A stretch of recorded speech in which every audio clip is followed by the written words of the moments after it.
स्त्री विश्वाची जन्मदात्री आणि सकल भूमीची सम्राज्ञी। शतकानुशतकांचा वनवास भोगून आज ती संघर्ष करून मुक्त झाली। स्वतःच्या हिमतीवर तिने आकाशाला गवसणी घातली। प्रत्येक क्षेत्रात आपल्या कर्तृत्वानं मोहर उमटवली। आजही स्त्री आपल्या कर्तृत्वाला सिद्ध करण्यासाठी आणि नवी उमेद गोळा करण्यासाठी लढत असते आणि त्यासाठी ती संघटित होते आणि बनते तनिष्का। महाराष्ट्रात खास महिलांसाठीचं व्यासपीठ म्हणून तनिष्कानं आपली वेगळी ओळख निर्माण केली आहे। 8 वर्षातल्या महाराष्ट्रातल्या उत्स्फूर्त प्रतिसादानंतर आता गोव्यातही महिलांसाठी दैनिक गोमंतकच्या माध्यमातून तनिष्का व्यासपीठाची काल मुहूर्तमेढ रोवली गेली। या व्यासपीठाच्या माध्यमातून गोव्यातल्या हजारो महिला आता तनिष्का म्हणून समोर येणार आहेत।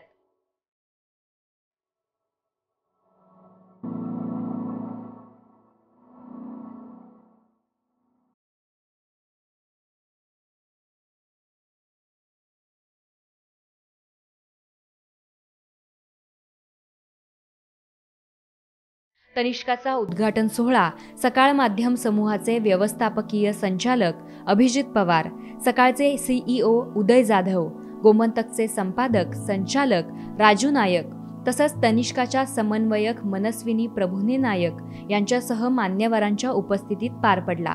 यावेळी महिलांसाठी धालो आणि फुगडीचे आयोजन करण्यात आले होते।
यावेळी प्रमुख पाहुणे म्हणून अभिनेत्री श्रुती मराठे आणि अभिनेता गौरव घाटणेकर यांच्या हस्ते विजेत्यांना बक्षीसही देण्यात आलं।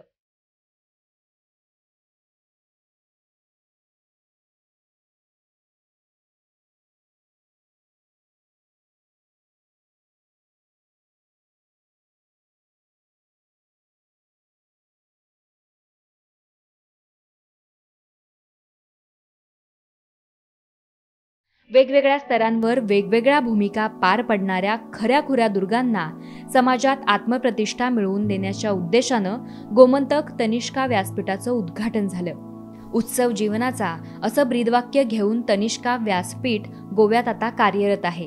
पेडणेपासून ते काणकोणपर्यंत प्रत्येक गावात, प्रत्येक वाड्यावर महिला मंडळं आणि सांस्कृतिक गट आहेत।